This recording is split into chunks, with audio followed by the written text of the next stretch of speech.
মৃত্যুর ফয়সালা তো জমিনে হয় না, আসমান থেকে হয়। যদি আসমান থেকে হয়ে থাকে এবং যদি আমার এই ফয়সালা হয়েই থাকে তাহলে মৃত্যু হবে।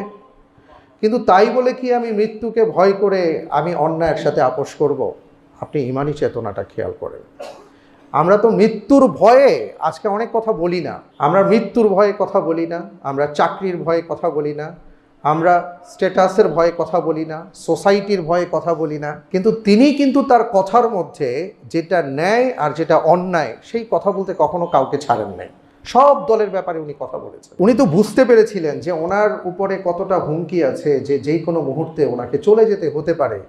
কিন্তু উনি তো এই কারণে ওনার জবান কখনো বন্ধ করেন নাই। সিংহের মতন বেঁচে থাকবে নাকি বেড়ালের মতন ম্যাও ম্যাও করবে, এটা তুমি নির্ণয় করো। কাম মিন ফিআতিন কালিলাতিন গালাবাত ফিআতান কাসীরাতান বিইذনিল্লাহ।